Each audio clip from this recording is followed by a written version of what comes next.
ఉన్న బంగారాన్ని విడిపించి ఆ రోజు ఆన్లైన్ రేటుకే మేము కొంటాం. Sharma gold company.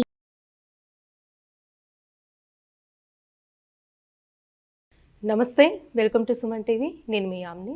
ప్రస్తుతం మనతో ఉన్నారు ప్రముఖ ఆధ్యాత్మికవేత్త, ప్రముఖ జ్యోతిష వాస్తు పండితులు, బ్రహ్మశ్రీ డాక్టర్ నాయకంటి మల్లికార్జున శర్మ గారు ఉన్నారు. గురుగారితో మాట్లాడి మనకున్న సందేహాన్ని అడిగి తెలుసుకుందాం. నమస్కారం గురుగారు. నమస్కారం అమ్మా.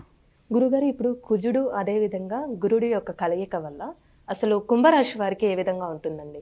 తప్పకుండా అమ్మా. ఓం శ్రీ గురుభ్యో నమః.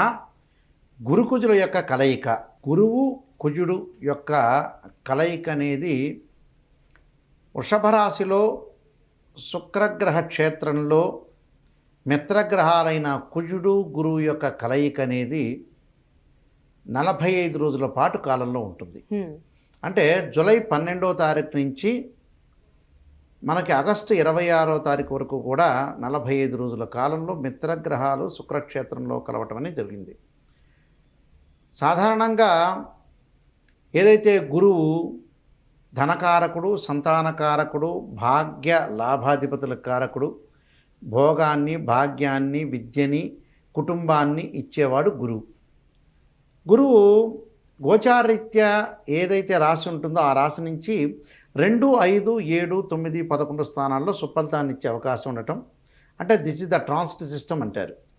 అలానే కుజుడు భూ సంబంధమైన విషయాలు, కోర్టు సమస్యలు, అన్నదమ్ములు, నరదృష్టి, శత్రుబాధ, ప్రమాదాలు, గాయాలు, శరీరంలో రుగ్మతలు, ఇలాంటివన్నీ ఇచ్చేవాడు. అంటే కెమికల్ కంపెనీస్ దగ్గర నుంచి మెడికలు, ల్యాబొరేటరీసు, రియల్ ఎస్టేటు, కన్స్ట్రక్షను, రైతులు, వ్యవసాయం, ఇవన్నీ ఇచ్చేవాడు అంగారగ్రహం. అంగారగ్రహము యొక్క ఫలితాన్ని మనం చూసుకునేటట్టయితే 3, 6, 11 స్థానాల్లో ఉంటే అంగారకుడు సుఫలితాన్ని ఇచ్చే అవకాశం ఖచ్చితంగా ఉంటుంది. కాబట్టి ఇక్కడ కుంభరాశి వాళ్ళకు వచ్చారు కుంభం, మీనం, మేషం, వృషభం. అంటే చతుర్థ స్థానంలో ఇక్కడ కుజుడు గురువు యొక్క సంచారం.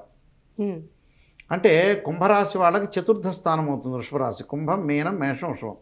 చతుర్థ స్థానంలో గురువు యొక్క ఫలితాన్ని మనం చూసుకునేటట్టయితే ధనధాన్య వృద్ధి కలుగుతుంది, ఉద్యోగపరంగా ఇబ్బందులు ఉండవు, అనుకూలమైన కాలం, కొంత అధిక ఖర్చులు పెరిగే అవకాశాలు బాగా ఎక్కువ ఉంటాయి, ఆత్మవిశ్వాసం బాగా పెరగటం, అన్ని రంగాల్లో పురోగాభివృద్ధి జరిగే అవకాశాలు అయితే ఉంటాయి. అంటే ఉద్యోగస్తులకు ప్రమోషన్లు వస్తాయి, కానీ ఆదాయపరంగా మటుకు కొన్ని ఇబ్బందులు కలిగే సూచనలు అనేవి ఉంటాయి. అంటే ఆదాయాన్ని కొంత పొదుపు చేసుకోవాలి, మితభాషగా ఉండాలి, పొదుపు పాటించాలి, ముందుకు వెళ్ళాలి. అంటే ఆదాయం అనేది గణనీయంగా పెరిగే అవకాశాలు ఎక్కువగా ఉంటాయి. ఆదాయం గణనీయంగా పెరుగుతుంది, ఉద్యోగస్తులకు ప్రమోషన్లు వచ్చే అవకాశాలు ఉంటాయి, అనవసరమైన ఖర్చులు కూడా వచ్చే అవకాశాలు ఎక్కువగా ఉంటాయి. అంటే అనవసరమైన ఖర్చుల్ని కొంత తగ్గించుకొని ముందుకు వెళ్ళాలి. కష్టానికి తగ్గట్టు ఫలితం ఖచ్చితంగా వస్తుంది. మానసికంగా ఒత్తిడి పెరిగే అవకాశాలు ఉంటాయి. ఏదైనా సరే పని చేస్తే కొంత చెడిపోయినట్టుగా భావించే అవకాశాలు ఎక్కువగా ఉంటాయి. కాబట్టి కోపాన్ని, ఆవేశాన్ని కొంత అదుపులో ఉంచుకోవాలి. దాంతోపాటు ఉద్యోగం చేసే చోట కూడా కొంత కోల్పోయే అవకాశాలు ఎక్కువ ఉంటాయి. పురోగాభివృద్ధి సాధించే అవకాశాలు ఉండాలి. అలానే కొత్త సవాళ్ళు, ఆకస్మికంగా కొంత ఖర్చులు, బడ్జెట్పై శ్రద్ధ పెట్టాలి. అంటే ఏదైతే ఉంటుందో దాని మీద బడ్జెట్పై కొంత శ్రద్ధ పెట్టడం అనేది చాలా ఇంపార్టెంట్. దాంతోపాటు కొంత స్థానచలనము, సమయానికి భోజనం చేయలేకపోవటం, అకాల భోజనం జరిగే అవకాశాలు ఉంటాయి. అకాల భోజనమే కాదు, ఆరోగ్య విషయంలో కూడా శ్రద్ధ పెట్టాలి. ఖర్చు విషయంలో కూడా కొద్ది జాగ్రత్తగా ఉండి ముందుకు వెళ్ళాలి. అంటే కొన్ని విషయాల్లో ప్రత్యేకంగా శ్రద్ధ పెట్టి ముందుకు వెళ్తేనే మంచిది. అలానే ఈ కుజగ్రహం వల్ల వాహనాల యొక్క సౌఖ్యం లేకపోవటం, వాహనాలు కొనుగోలు చేయలేకపోవటం, తల్లి యొక్క ఆరోగ్య విషయాన్ని కూడా కొంత జాగ్రత్తగా చూసుకుని ముందుకు వెళ్ళాలి. లేకపోతే కొన్ని ఇబ్బందికరమైన పరిస్థితులు, భూ సంబంధమైన విషయాలు, గృహ నిర్మాణం చేపట్టాలని వెళ్ళలేకపోవటం, అలానే శత్రువుల బాధ ఎక్కువగా ఉండటం, కోర్టు సమస్యలు పెండింగ్లో ఉండటం, ఇలాంటి బాధాకరమైన అంశాలతోటి కుజుడు ఏర్పడతాడు ఇక్కడ. అంటే శత్రు బాధలు అనుకూలంగా లేకపోవటం, ప్రతి పనిలో కూడా విశేషంగా కొన్ని ప్రయత్నాలు సఫలీకృతం అయ్యే అవకాశాలు తక్కువగా ఉంటాయి. అందువల్ల ప్రతిదానికి కష్టానికి తగ్గ ఫలితం వచ్చినా మనం జాగ్రత్త పడాల్సిన అంశాలు అనేవి జాగ్రత్త పడాల్సిందే, తప్పదు. ప్రతిదానికి కూడా ఆలోచన చేయాలి, ముందుకు వెళ్ళాలి, లైఫ్ని లీడ్ చేసుకుంటూ ముందుకు వెళ్ళాలి. లేకపోతే కొన్ని ఇబ్బందికరమైన పరిస్థితులు వచ్చే అవకాశాలు ఉంటాయి. అంటే ఇలాంటివన్నీ కూడా మనం బేరీజ్ వేసుకొని జాగ్రత్తగా వెళ్ళటం చాలా ఇంపార్టెంట్. అంటే ఎస్టిమేషన్ వేయాలి. అంటే ప్రణాళికాబద్ధంగా వెళతారు, కానీ బట్ ఆరోగ్యం ఒకటి, డబ్బుల విషయంలో పొదుపు అనేది పాటించాలి. వివాహ శుభ కార్యక్రమాలు వెనక్కి వెళ్ళే అవకాశాలు ఉంటాయి వీళ్ళకి.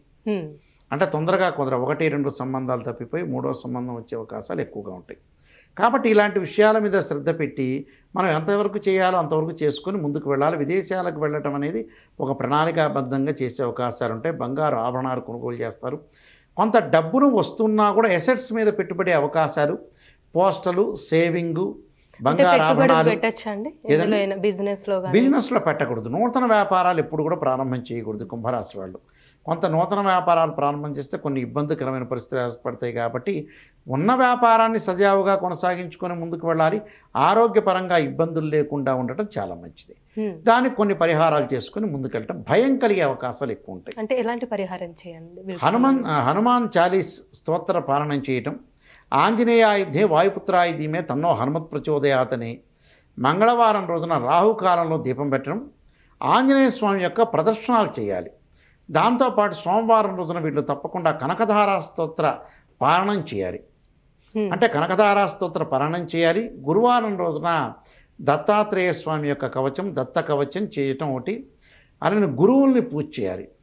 అంటే రాఘవేంద్ర స్వామి కానీ, షిరిడి సాయిబాబా కానీ, జగద్గురు ఆది శంకరాచార్యులు కానీ ఆరాధన చేయటం వల్ల వీళ్ళకి మంచి జరిగే అవకాశం ఉంటుంది. అంటే దత్త కవచం. అలానే అడుక్కునే వాళ్ళు ఎవరైతే ఉంటారో గుళ్ళ దగ్గర వాళ్ళకి ఆ ఆహారాన్ని ఇవ్వటం కూడా చాలా మంచిది. అంటే దుప్పట్లు, ఆహారం ఇలాంటివన్నీ కూడా ఇస్తే కూడా చాలా మంచి జరిగే అవకాశం ఖచ్చితంగా ఉంటుందమ్మా. చాలా చక్కగా తెలియజేశారు గురువు గారు. ధన్యవాదాలండి. నమస్కారం. సుమన్ టీవీలో మీ పర్సనల్ అండ్ బిజినెస్ ప్రమోషన్స్ కోసం కింది నెంబర్కి కాంటాక్ట్ చేయండి.